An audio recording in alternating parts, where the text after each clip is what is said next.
Well, thank you very much. I was told that I'm going to have to do this all in 10 to 15 minutes, which is extremely hard to do if you're a politician who's accustomed to talking a little bit longer. But I wanted to, first of all, thank Rotary. It's always a pleasure to have the opportunity to spend time with you.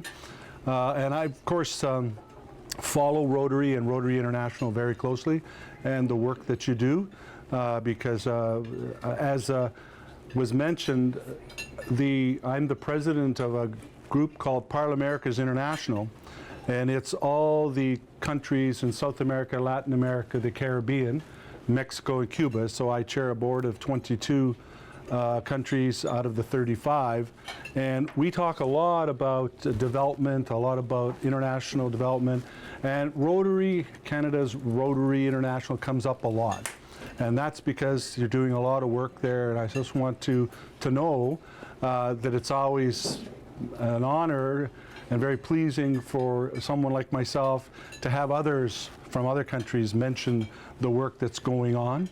And so I just wanted to let you know that Rotary is appreciated worldwide.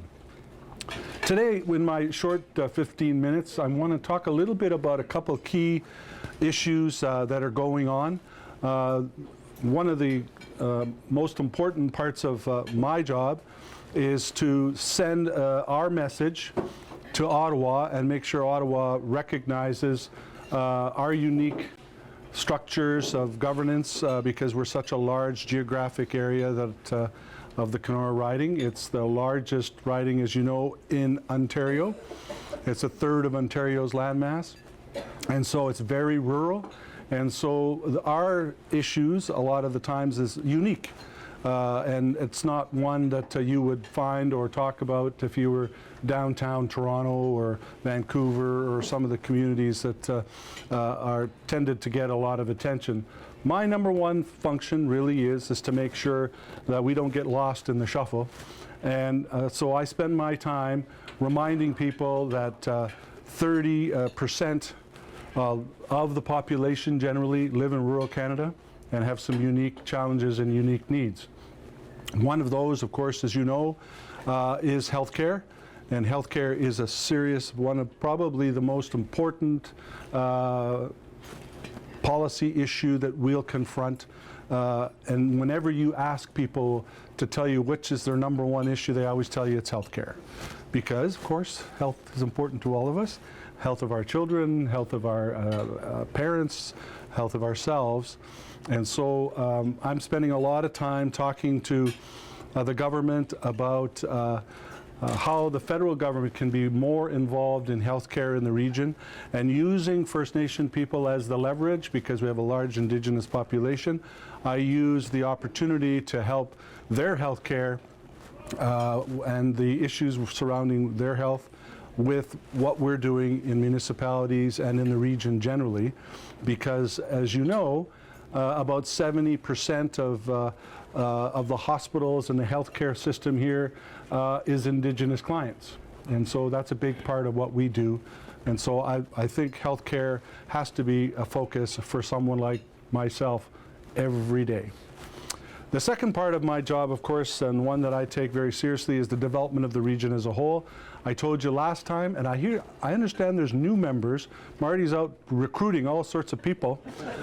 So there's some new faces in the crowd. So welcome to Rotary, and congratulations for joining up. This is a great organization. One of the things I talk a lot about is the fact that our region is not developed the way it should be, and we need to develop our region. And so you've heard that we've connected Pikangikum, for example, to the grid, and we have 16 other communities will be hooked up between now and 2024. And with that comes all-weather roads, and with that all-weather roads comes people who are able to move around freely and get to places like Dryden a lot easier. And I expect in the next decade, you're going to see a lot of changes in Dryden because of those changes just above us. And it's not very far away, and most First Nation people love to be on the move, and they like to go to tournaments, and they like to go shopping, and just like anybody else, they're very good customers. And so I want people in the community, and in the business community in particular, to see the importance of that and what's coming, because you think Walmart is busy now. If there were all-weather roads up north, not just winter roads, this would be a crazy place all the time, and I think that's good, and that's what we really want to see. And so that those projects and that work is ongoing now, and you'll see and hear a lot of talk about it, because it does affect Dryden as a hub for a lot of this travel by Indigenous people. I wanted to, though, talk about two things that are connected to our north, and one of them is the shortage of labor. I think people would find it strange that in a region like ours, we have certain businesses that can't find people to work. And so the government of Canada was convinced, and the Minister of Immigration was convinced last year by us in Rural Caucus to put in place a pilot project for immigration.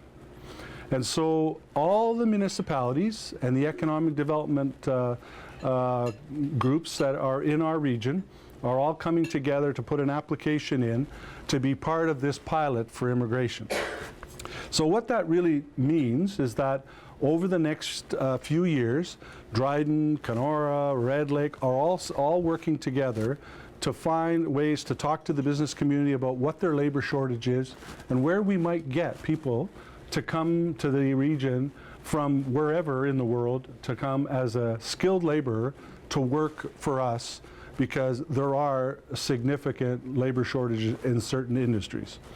And so you might have heard a little bit about that, but just yesterday I was, and the day before, talking to some of the local politicians, and they're getting geared up to work with the business community and the economic development officers to try and get a list of the shortages we have and where we might find that skilled labor. So you're going to see more of that as we go.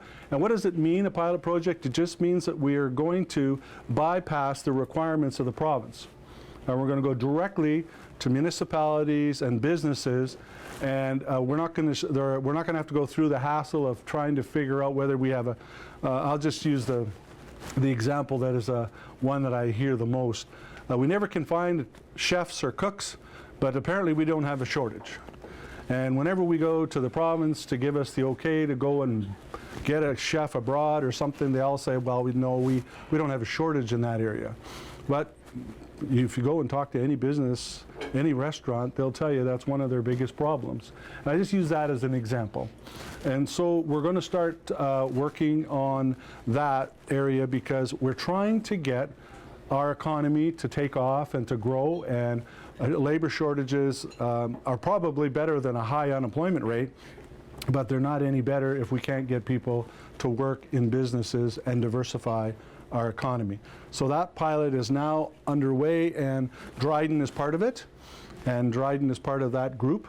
And so this is intended for small rural communities. It's not intended for the cities, and so they're not part of the pilot. So we're trying to attract people to come to our region, which is part and parcel of what we think is necessary. So that's one area, and of course my role is to try and put in place the kinds of abilities for business to be successful, to create employment, to make sure our kids stay in the north and have a job. And that's really what we think is one of the most important mandates of every government.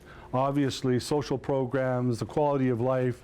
You know, we've heard stories that when they do polling around the world, we end up in the top 5 of all the countries in the world, a place to live and the quality of life and all that good stuff. Sure, this is, I don't think anybody's ever going to argue that Canada, except this winter, is a great place to live. I've never seen so much snow, so I don't know what's going on with climate change, but it's crazy to think, though, that even though we have these kind of temperatures, we're considered to be one of the best places on Earth to live. And we want to keep it that way. The other file that is probably on people's minds every day, and I just came from the Seniors Center. I spent an hour, won my first game of of shuffleboard. I hadn't played that for 20 years, but I thought I'd leave before I lost, so I just played one game and then took off. But I was over there and did a little presentation about issues that we're working on for the elderly, for seniors. And one of the number one issues, of course, for us is housing. And there isn't anyone anywhere in this riding, in fact, across the country, who doesn't think that we've got a lot of work to do to find a way to get more housing and an affordable housing for whether they're young people trying to buy their first home or whether they're just a couple trying to find a place to rent. And of course, we have a large problem with the elderly and their housing. And so, as you know, last year we put in place a 10-year housing initiative of the federal government. It's a $40 billion 10-year project with the idea of making sure that we're not going into the housing business per se as a federal government. We just want to partner with the province, with the municipality, with nonprofits, with the private sector to do our part to stimulate building more housing units. So I think you might have heard that this riding, because of Henry Wall and the District Services Board, is leading the country in applications. We're doing a pretty good job, and we just started. And so I'm expecting you're going to see a significant amount of new starts, housing starts, all around the district. So we're hearing about a seniors facility in Ignace. Small, but it's going to be built. We're hearing about an application in Vermilion Bay for an addition and extra apartment units for seniors who want to live in Vermilion Bay. We're hearing of projects here in Dryden, and you're going to be pleased that some of this is going forward fairly quickly. And this is just the beginning of a large initiative of the governments and the private sector working together to make sure that we move beyond what we are hearing, which is people are having to move away because they just can't get housing.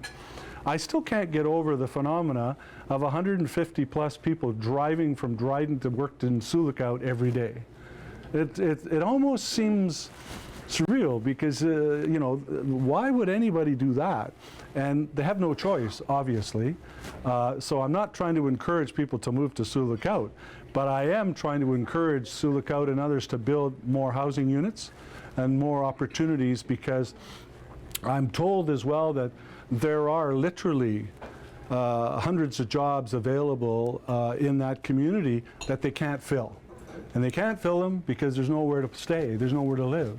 And so we're going to build our region. We're going to have to find ways to get people in housing.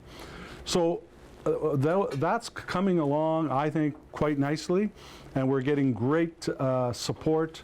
And the only area that still is a bit bedeviling for me is like we can't seem to get the private sector to buy in that this is a good opportunity.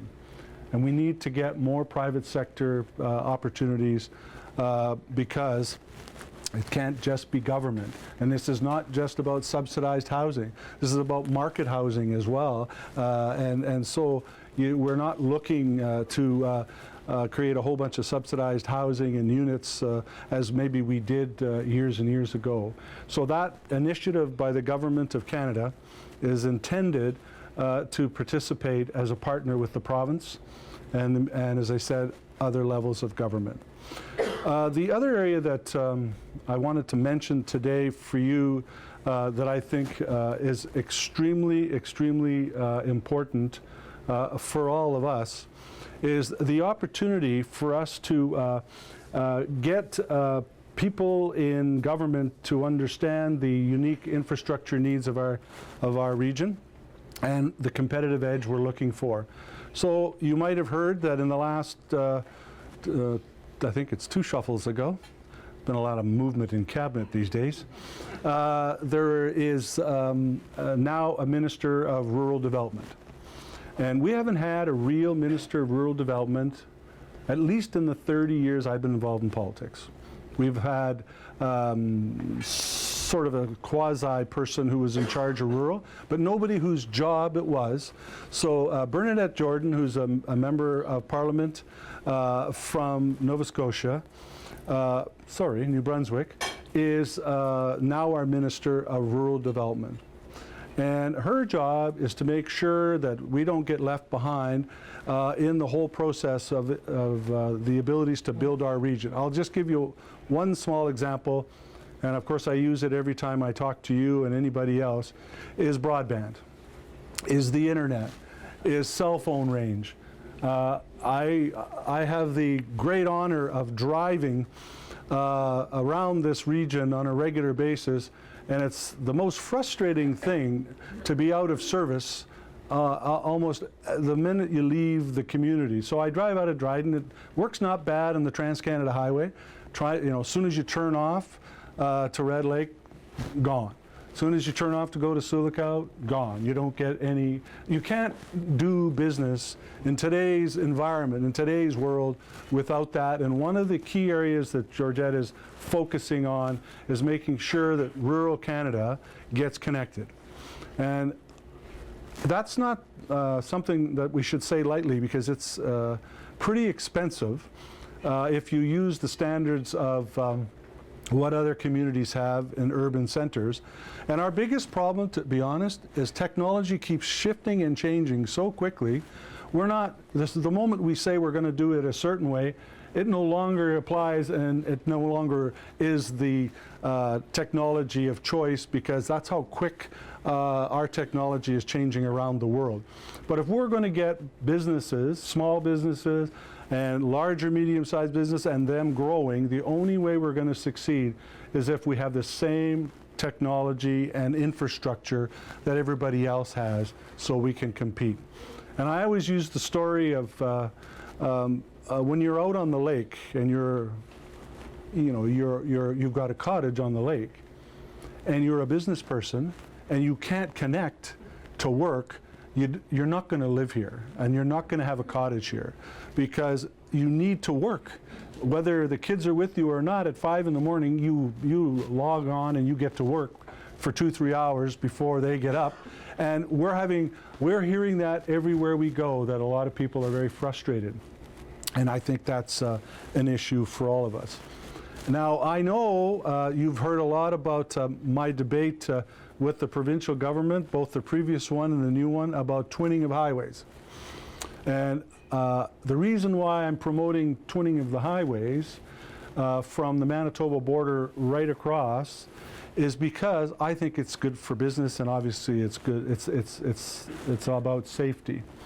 So can you imagine if we build a twinning of the highway, the beginnings of it from Kenora to the Manitoba border?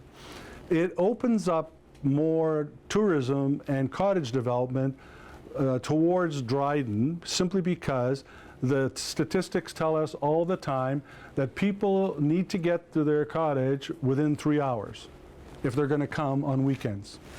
So if we can get people out of the city and into our region within 3 hours, they're going to start moving further east to start buying properties.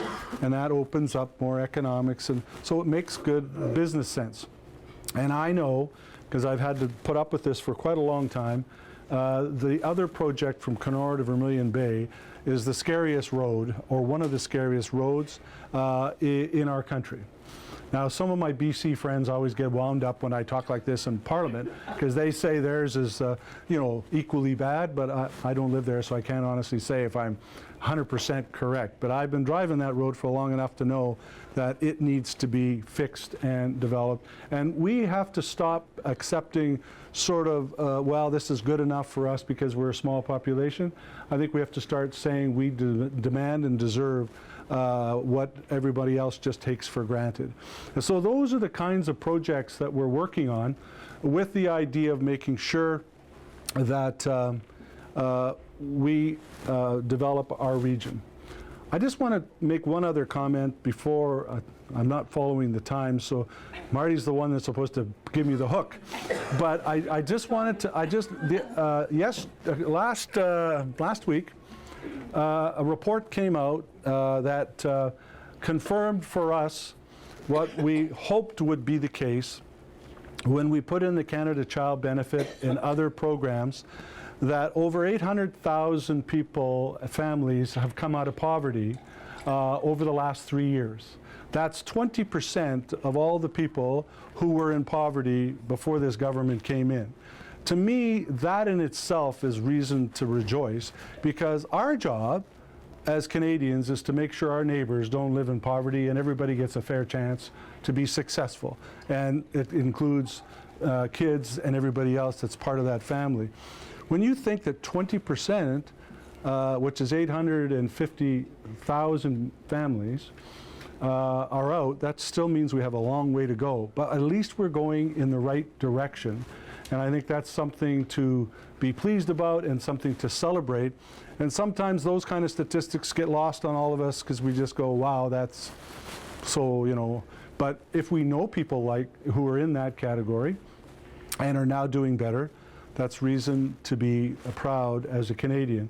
And in our riding, the Canada Child Benefit is moving about $73 million a year into families. Some 15,000 kids are benefiting from the Canada Child Benefit.